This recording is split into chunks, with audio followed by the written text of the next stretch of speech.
Hi friends, welcome to mummy's masala. நீங்கள் எல்லாருமே நல்லா ஹெல்த்தியாகவும் ஹாப்பியாகவும் இருப்பீங்கன்னு சொல்லி நினைக்கிறேன்.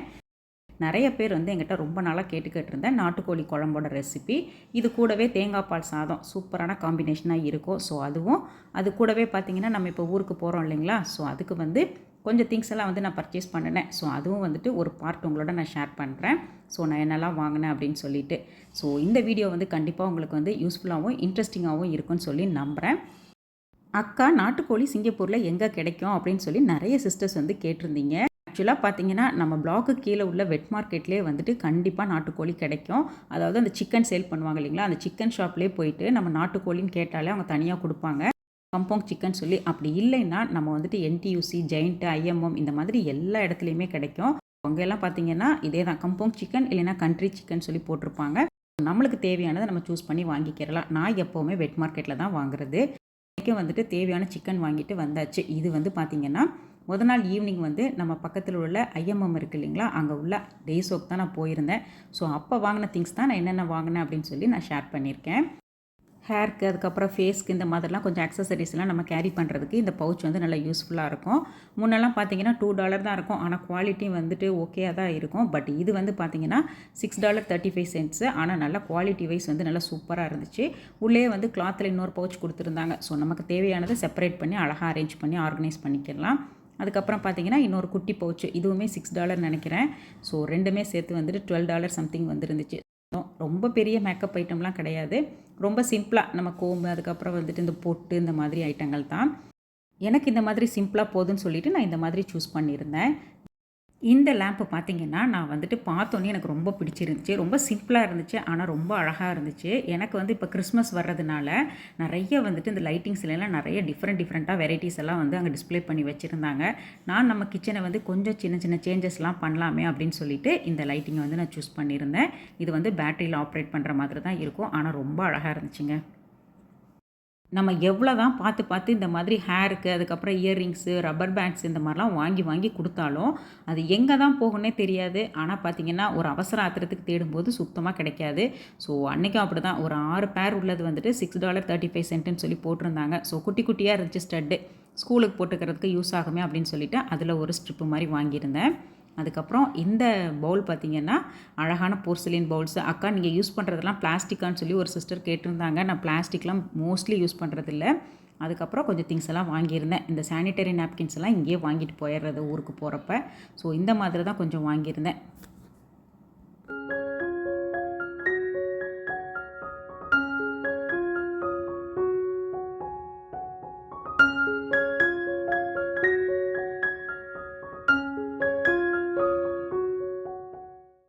நம்ம வீட்டில் பார்த்தீங்கன்னா மோஸ்ட்லி பிரியாணி ரொம்ப பிடிக்கும். அந்த பிரியாணியை தாண்டியும் ஒரு டிஷ்ஷு ரொம்ப பிடிக்கும் அப்படின்னு சொன்னாக்கா தேங்காய் பால் சாதம். அது பார்த்திங்கன்னா என்ன ஒரு காம்பினேஷனோட சாப்பிட்டாலும் சூப்பராக இருக்கும். ஆனால் அதில் சிக்கன் கிரேவி இல்லைன்னா குழம்பு கூட வச்சு சாப்பிடும்போது டேஸ்ட்டு சும்மா அல்டிமேட்டாக இருக்கும். இது கூட மீன் குழம்பு கூட நல்ல காம்பவுண்ட் சொல்லி ஒரு சிஸ்டர்லாம் கமெண்ட் பண்ணியிருந்தாங்க. பட் நான் இது வரைக்கும் ட்ரை பண்ணதில்லை. கண்டிப்பாக ஒரு நாள் அதையும் ட்ரை பண்ணி பார்ப்போம். அன்றைக்கி பார்த்திங்கன்னா ஒரு 3/4 கிலோ அளவுக்கு சிக்கன் வாங்கிட்டு வந்திருந்தேன். ஸோ அதில் கொஞ்சமாக மஞ்சத்தூள், உப்பு, அதுக்கப்புறம் தயிர் இதை மட்டும் சேர்த்து நல்லா மேரினேட் பண்ணி வச்சாச்சு. தயிர் சேர்க்கும்போது பார்த்திங்கன்னா நல்லா ஒரு சாஃப்ட்னஸும் ஒரு ஜூசினஸும் கிடைக்கும். சிக்கன் நல்லா ஒரு மாதிரி சாஃப்டாக நம்மளுக்கு சாப்பிடும்போது ஃபீல் ஆகும். பாஸ்மதி ரைஸில் செய்கிறத விட இந்த மாதிரி சீரக சம்பா ரைஸில் செய்யும்போது நல்லா அந்த ரைஸ் நல்லா ஃப்ளேவர்ஃபுல்லாக சூப்பராக இருக்கும். அன்றைக்கி நான் 3 கப்பு சீரக சம்பா ரைஸ் எடுத்திருந்தேன். அதை நல்லா வாஷ் பண்ணிவிட்டு கொஞ்சமாக தண்ணி ஆட் பண்ணி ஒரு 20லேருந்து ஒரு 30 நிமிஷம் ஊறினாலே போதும். எக்ஸ்ட்ரா ஊறினா ஒன்றும் தப்பு கிடையாது. மேக்ஸிமம் ஒரு 20 to 30 மினிட்ஸ் போதுமானதாக இருக்கும். ஒவ்வொன்றுக்கும் பார்த்தீங்கன்னா, அக்கா இது என்ன பிராண்ட் வாங்கினா நல்லாயிருக்கும் அப்படிங்கிற மாதிரி நிறைய இதில் எங்கிட்ட கேட்குறீங்க. ஆக்சுவலாக பார்த்தீங்கன்னா நம்ம ஒரு குறிப்பிட்ட பிராண்டை இதுதான் நல்லாயிருக்கும், இது சூப்பராக இருக்கும் அப்படிங்கிற மாதிரி சொல்ல முடியாது.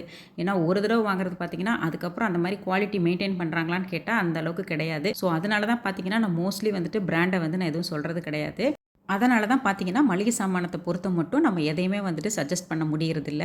மற்றபடி எனக்கே நல்லா சாட்டிஸ்ஃபைடாக இருக்குது, இது ரொம்ப சூப்பராக இருக்குது அப்படின்னு சொன்னாக்கா கண்டிப்பாக நான் அதை ரெக்கமெண்ட் பண்ணுவேன். நாட்டுக்கோழி குழம்ப பொறுத்த மட்டும் நம்ம வந்துட்டு நார்மலாக வந்துட்டு செய்கிறத காட்டிலும் இந்த மாதிரி மசாலாஸ் வந்து ஃப்ரெஷ்ஷாக வறுத்து அரைச்சி செய்யும்போது பார்த்திங்கன்னா சூப்பராக இருக்கும். இது எல்லாத்துக்குமே தெரிஞ்ச ஒரு விஷயந்தான். ஸோ இன்றைக்கி வந்து பார்த்திங்கன்னா ஒரு பேனில் கொஞ்சமாக ஆயில் ஆட் பண்ணிவிட்டு அது கூடவே மிளகு, சீரகம், சோம்பு, இஞ்சி, பூண்டு, அதுக்கப்புறம் வந்துட்டு ஒரு 100லேருந்து ஒரு 120 கிராம் வரைக்கும் வெங்காயம், சின்ன வெங்காயம் யூஸ் பண்ணோம்னா டேஸ்ட் இன்னும் நல்லா சூப்பராக இருக்கும். இது கூடவே வந்து தக்காளி, நான் இன்றைக்கி இது எல்லாத்தையுமே நல்லா வந்து வதக்கிக்கிறலாம். ரொம்ப வந்து வதக்கணும்னு அவசியம் கிடையாது. கொஞ்சம் வந்துட்டு ஓரளவுக்கு வதக்கினா கூட போதுமானதாக இருக்கும். இது வதங்கினதுக்கு அப்புறமா இது கூட வந்து நம்ம எடுத்து வச்சுருக்கிற குழம்பு மிளகாத்தூள் நம்ம வீட்டில் யூஸ் பண்ணுவோம் இல்லைங்களா, அதில் வந்து நான் இன்றைக்கி ஒரு 3/4 கிலோ சிக்கனுக்கு ஒரு 2.5 டேபிள் ஸ்பூன் அளவுக்கு குழம்பு மிளகாத்தூள் எடுத்திருக்கேன். இது வீட்டிலே ப்ரிப்பேர் பண்ணது தான். கண்டிப்பாக இதோட ரெசிபியெல்லாம் நான் வர வீடியோவில் வந்து நான் ஷேர் பண்ணுறேன். இது கூடவே கொஞ்சமாக ஒரு 1/4 டீஸ்பூன் அளவுக்கு கரம் மசாலா, இது எல்லாத்தையும் சேர்த்து நல்லா வதக்கி விட்டுறலாம். இது கொஞ்சம் நல்லா ஆறுனதுக்கு அப்புறமா ஒரு மிக்ஸி ஜாருக்கு ட்ரான்ஸ்ஃபர் பண்ணி நல்லா ஒரு ஃபைன் பேஸ்ட்டாக அரைச்சி எடுத்துக்கிறலாம்.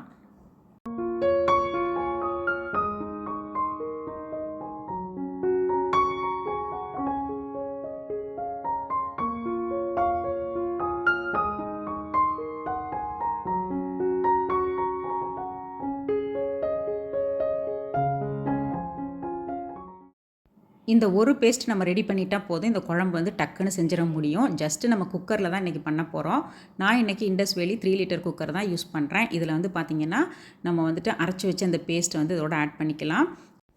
மேரினேட் பண்ணி வச்சுருந்த சிக்கனையும் இது கூட சேர்த்து நல்லா வந்து கலந்து விட்டுறணும். இந்த மசாலாவும் அந்த சிக்கனும் நல்லா வந்து கோட் ஆகி நல்லா சூப்பராக வந்துட்டு அதிலே பார்த்திங்கன்னா ஒரு 10 to 20% வந்து குக் ஆகிற அளவுக்கு நல்லா வந்துட்டு கலந்து விட்டுறணும். இந்த குழம்பு வந்து பார்த்திங்கன்னா பேச்சுலர்ஸ் கூட டக்குன்னு செஞ்சிட முடியும். எல்லாத்தையும் எடுத்து ஒரு குக்கரில் போட்டு விசில் விட்டு இறக்குனாலே போதும், குழம்பு ரெடி ஆயிரும். நம்ம நின்றுக்கிட்டு ரொம்ப நேரம் வதக்கி விட்டுட்டே இருக்கணும்லாம் அவசியமே கிடையாது. ரொம்ப ஈஸி, பிகினர் ஃப்ரெண்ட்லியும் கூட. மோஸ்ட்லி பார்த்திங்கன்னா இந்த மாதிரி குழம்பு தான் நான் பண்ணிடுறது. ரொம்ப வந்துட்டு ஈஸியாக இருக்கும். இதை வந்து அப்படியே ஒரு மீடியம் ஃப்ளேமில் வச்சு ஒரு 3 to 4 விசில் நம்மளோட சிக்கனோட அந்த வேகிற தன்மையை பொறுத்து நம்ம வச்சுக்கிறலாம். நான் வந்து இன்றைக்கி ஒரு 3 விசில் தான் விடுறேன். 3 வந்து அதிகம்தான். 2 விசில் விட்டால் கூட போதுமானதாக இருக்கும். அதுவே ரூம் டெம்பரேச்சருக்கு ஆறுனதுக்கு அப்புறமா தான் நம்ம ஓப்பன் பண்ணணும். இதுக்கிடையில் வந்து நம்ம தேங்காய் பால் சாதம் பண்ணுறதுக்காக நான் ஃப்ரெஷ்ஷாக வந்துட்டு தேங்காய்லாம் துருவி எடுத்துக்கிட்டேன். தேங்காய் பால் வந்து பார்த்திங்கன்னா நம்ம இன்றைக்கி 3 கப்பு ரைஸ் எடுத்திருக்கோம். ஸோ அதுக்கு வந்து 6 கப்பு வந்து நான் தண்ணி ஆட் பண்ணுவேன். ஏன்னா சீரக சம்பாவை பொறுத்த வரைக்கும் 1:2ங்கிறதா நான் யூஸ் பண்ணுற தண்ணி ரேஷியோ. 3 கப்புக்கு 6 கப்பு இல்லைங்களா, இதில் வந்து 4 கப்பு நான் தேங்காய் பாலும் 2 கப்பு வந்துட்டு நம்ம ஊற வச்ச அரிசியோட தண்ணி, இதை மட்டும்தான் நான் சேர்த்துக்குவேன். ஸோ இதுதான் பார்த்திங்கன்னா ரொம்ப திகட்டாது, சாப்பிடும்போது நல்லா டேஸ்ட்டாகவும் இருக்கும். 6 கப்புமே நம்ம தேங்காய் பால் வச்சோம்னா ரொம்ப வந்துட்டு பார்த்திங்கன்னா ஹெவியாக இருக்கும். ஏன்னா ஆல்ரெடி நம்ம இதில் வந்து கீ ஆட் பண்ணி தான் தாளித்து விடுவோம். தேங்காய் பால் ரெண்டுமே வந்துட்டு பார்த்திங்கன்னா ரொம்ப ஹெவியாக இருக்கும். அதனாலே வந்து நான் கொஞ்சம் 3/4 வாசி அளவுக்கு தேங்காய் பாலும் 1/4 வாசி அளவுக்கு தண்ணி, அதாவது 4 கப்பு வந்து தேங்காய் பால்னா 2 கப்பு வந்து தண்ணி, இதுதான் வந்து என்னோட மெஷர்மெண்ட்டு. ஸோ அதை வந்து அளந்து எடுத்துக்கிட்டேன். இதுக்கு வந்து பார்த்திங்கன்னா நல்ல ஒரு மீடியம் சைஸ் வெங்காயம், ஒரு 3 வெங்காயத்தை வந்து நல்லா பொடுசாக நீல வாக்கில் கட் பண்ணி எடுத்தாச்சு. இந்த ரைஸ் பண்ணுறதுக்கு நான் இன்றைக்கி இண்டஸ் வேலி ட்ரைப்ளை கடாய் தான் யூஸ் பண்ணுறேன். அதில் வந்து ஒரு 4 டேபிள் ஸ்பூன் அளவுக்கு நெய் ஆட் பண்ணிக்கிறலாம். பட்டை, கிராம்பு, ஏலக்காய், அன்னாசிப்பூ, பிரிஞ்சி இலை, கொஞ்சமாக வந்துட்டு கல்பாசி வந்து ரொம்ப ரொம்ப முக்கியம். அதுதான் வந்து நல்ல ஒரு சூப்பரான ஃப்ளேவர் கொடுக்கும். இது எல்லாத்தையும் சேர்த்து நல்லா பொரிஞ்ச உடனேயுமே நம்ம நைஸாக கட் பண்ணி வச்சுருக்கிற 3 மீடியம் சைஸ் வெங்காயத்தையும் இதோட சேர்த்துக்கிறலாம். இது நல்லா வதங்கி வர்றதுக்காக கொஞ்சமாக சால்ட்டையும் இது கூட மிக்ஸ் பண்ணிக்கிறலாம். இது வந்து பார்த்திங்கன்னா பிரியாணி அளவுக்கு ரொம்ப வந்துட்டு ஃப்ரை ஆகணும்னு அவசியம் கிடையாது. ஓரளவுக்கு நல்லா வதங்கினதுக்கு அப்புறமா நம்ம எடுத்து வச்சுருக்கிற இஞ்சி பூண்டு 2 டேபிள் ஸ்பூன் அளவுக்கு இதோட மிக்ஸ் பண்ணிக்கிறணும். தக்காளி வந்து ஆப்ஷனல் தான், அதனால் நான் ஒரு 1/2 தக்காளி மட்டும் ஆட் பண்ணியிருக்கேன். ரொம்ப குட்டி தக்காளினா 1, பெரிய தக்காளியாக இருந்தால் ஒரு 1/2 தக்காளி மட்டும் ஆட் பண்ணிக்கிட்டு காரத்துக்கு ஏற்ற மாதிரி 2 to 3 பச்சை மிளகா, எடுத்து வச்சுருக்கிற தயிர், அது வந்து ஒரு 2 டேபிள் ஸ்பூன் அளவுக்கு, ஒரு புடி வந்துட்டு மல்லி, ஒரு புடி வந்து புதினா பொடுசாக கட் பண்ணி எல்லாத்தையும் சேர்த்து நல்லா வதக்கி விட்டுறலாம். இது மட்டும்தாங்க இதில் வந்துட்டு வேலையே, ரொம்ப சூப்பராக இருக்கும்.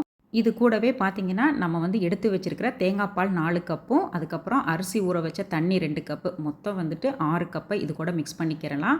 இந்த டைம் வந்து தேவைப்படுற அளவுக்கு இன்னும் கொஞ்சம் சால்ட்டு, காரம் தேவைப்பட்டால் அதையும் ஆட் பண்ணி நல்லா செக் பண்ணிக்கிறணும். உப்பு காரம் கரெக்டாக இருக்கா அப்படின்னு சொல்லிட்டு.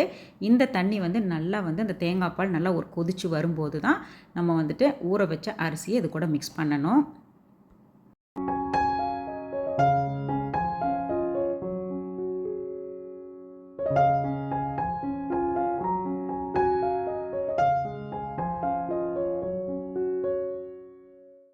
அடுப்பு வந்து எப்போவுமே வந்துட்டு மீடியம் ஃப்ளேம்லேயே அப்படியே மெயின்டைன் பண்ண வேண்டியதான். இப்போ பாருங்கள், அரிசியும் தண்ணியும் சேர்த்து நல்லா வந்துட்டு ஒன்றோட ஒன்று சேர்ந்து கலந்து நல்லா வந்து வெந்து வரணும். அது வரைக்கும் ஒரு லிட்டு போட்டு க்ளோஸ் பண்ணிக்கிறலாம். இது நல்லா வந்துட்டு ஒன்றுக்கு ஒன்று நல்லா சமமாக வர்றப்ப கொஞ்சமாக தண்ணி நிற்கும்போது பார்த்திங்கன்னா, நம்ம ஓப்பன் பண்ணி பார்த்துட்டு நல்லா கிளறி விட்டுட்டு ஏர் டைட்டான ஒரு லிட்டு வச்சு க்ளோஸ் பண்ணிவிட்டு அடியில் ஒரு தோசைக்கல்லையும் வச்சு மேலே வந்து நான் இன்றைக்கி வெயிட்டுக்காக வீட்டில் உள்ள இந்த இடிகள் இருக்குது இல்லைங்களா, இஞ்சி பூண்டு நசுக்கிறது, அதை தான் நான் வந்து வச்சுருக்கேன். ஸோ அதை வச்சுட்டு நல்ல ஒரு மீடியம் ஃப்ளேமில் ஒரு 5 நிமிஷம் வரைக்கும் வச்சுட்டு அதுக்கப்புறம் வந்துட்டு பார்த்திங்கன்னா சிம்மில் வச்சு மிச்சம் ஒரு 10 நிமிஷம் அப்படியே மூடிடணும். அடுப்பை ஆஃப் பண்ணி அப்புறம் ஒரு 15லேருந்து 20 நிமிஷம் கழித்து தான் நம்ம வந்து ஓப்பன் பண்ணவே செய்யணும். விசில் விட்டதுக்கு அப்புறமா குழம்பு பாருங்கள் இந்த மாதிரி தான் வெந்து வந்திருக்கு. நம்ம ஆயில் ஒரு ட்ராப்பு கூட ஆட் பண்ணலை. அந்த சிக்கன்லேருந்து வெளியில் வந்த எண்ணெய் தான் இது ஃபுல்லுமே. ஸோ பார்த்திங்கன்னா இந்த அளவுக்கு நல்லா சிக்கன் வெந்து நல்லா குழம்பு ஸ்டேஜில் இருக்கும். திருப்பி வந்து குக்கரை அடுப்புலேயே வச்சுட்டு நம்ம வந்துட்டு எடுத்து வச்சுருக்கிற தேங்காய் பால் 1/4 கப் அளவுக்கு வந்து ஆட் பண்ணணும். தேங்காய் பால் ஆட் பண்ணி ஒரு 2-3 நிமிஷம் கொதிச்சாலே போதும். அதுவே போதுமானதாக இருக்கும். நாட்டுக்கோழி குழம்புக்கு வந்து நல்லெண்ணெய் வந்து ரொம்ப சூப்பராக இருக்கும். ஸோ செக்கில் ஆட்டினா நல்லெண்ணெய் ஒரு 4 டேபிள் ஸ்பூனில் ஒரு டீஸ்பூன் அளவுக்கு சோம்பு, அதுக்கப்புறமா பட்டை, கிராம்பு இதை மட்டும் நல்லா தாளிச்சிட்டு பொடுசாக நறுக்குன சின்ன வெங்காயம் ஒரு 2-3 கூடவே கொஞ்சம் கருவேப்பிலை எல்லாத்தையும் நல்லா பொன்னிறமாக தாளித்து குழம்பு கூட ஆட் பண்ணிக்க வேண்டியதான். இப்போ பாருங்களேன் குழம்பு எவ்வளோ சூப்பராக இருக்குன்னு சொல்லிட்டு ரொம்ப ரொம்ப சூப்பராக இருக்கும். இது நல்லா வந்துட்டு ஒரு கொதி வந்ததுக்கப்புறம் நம்ம ஆஃப் பண்ணிவிட்டு லைட்டாக மல்லித்தலை தூவி இறக்குனோம்னா சூப்பரான நாட்டுக்கோழி குழம்பு ரெடி. அவ்வளோதாங்க, சூப்பரான நாட்டுக்கோழி குழம்பு குக்கர்லேயே பண்ணிட்டோம். இதை அப்படியே வச்சிடாமல் இன்னொரு பாத்திரத்துக்கு ட்ரான்ஸ்ஃபர் பண்ணிடலாம். இந்த குழம்பு பார்த்திங்கன்னா நம்ம சாதத்துக்கும் சரி, இந்த மாதிரி கலந்த சாதத்துக்கும் சரி, அதுக்கப்புறம் சப்பாத்தி, இட்லி, தோசை எல்லாத்துக்குமே சூப்பராக இருக்கும். இதுவே கொஞ்சம் கெட்டியாக நம்ம எடுத்துட்டோம்னா அதுவே கிரேவி ஆகிடும். அதில் வந்து கொஞ்சம் பெப்பர் தூக்கலாக போடுற மாதிரி வரும். மற்றபடி குழம்புக்கு இந்த ரேஷியோ வந்து கரெக்டாக இருக்கும். இந்த குழம்போட அதுக்கப்புறம் இந்த தேங்காய் பால் சாதத்தோட எல்லாம் வந்துட்டு மெஷர்மெண்ட்டும் நான் டிஸ்கிரிப்ஷனில் கொடுத்துட்றேன். உங்களுக்கு யாருக்காச்சும் தேவைப்பட்டுச்சுன்னா நீங்கள் செக் பண்ணி பார்த்துக்கோங்க. இப்போ பாருங்களேன், ஒரு 15-20 நிமிஷம் கழித்து நம்ம ஓப்பன் பண்ணி பார்த்தோம்னா தேங்காய் பால் சாதம் வந்து உதிரி உதிரியாக சூப்பராக இருக்கும். தேவைப்பட்டுச்சுன்னா லைட்டாக வந்துட்டு ஒரு டீஸ்பூன் அளவுக்கு கீழே வந்து வறுத்த முந்திரி கொஞ்சம் ஆட் பண்ணி கொஞ்சமாக வந்துட்டு மல்லி இலை புதினாவையும் தூவி விட்டு இறக்குனோம்னா அவ்வளோதாங்க, சூப்பராக இருக்கும். ரெண்டுமே பார்த்திங்கன்னா வீட்டில் செஞ்ச மாதிரியே இருக்காது, ஹோட்டலில் வாங்கி சாப்பிட்ட மாதிரி ஒரு ஃபீல் கொடுக்கும். எல்லா திங்ஸுமே நம்ம பார்த்து பார்த்து போட்டதுனால டேஸ்ட் வந்து அவ்வளோ நல்லாயிருக்கும். கண்டிப்பாக ட்ரை பண்ணி பாருங்கள்.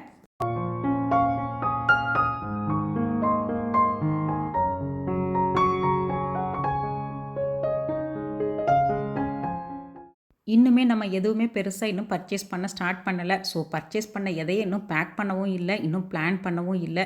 ஸோ இனிமேல் தான் ஒன்று ஒன்றா பண்ணணும். கொஞ்சம் ஹெக்டிக்காக போய்கிட்டு இருக்கு. ஸோ இந்த மாதிரி தான் எங்களுக்கு டே வந்து அன்றைக்கி போச்சு.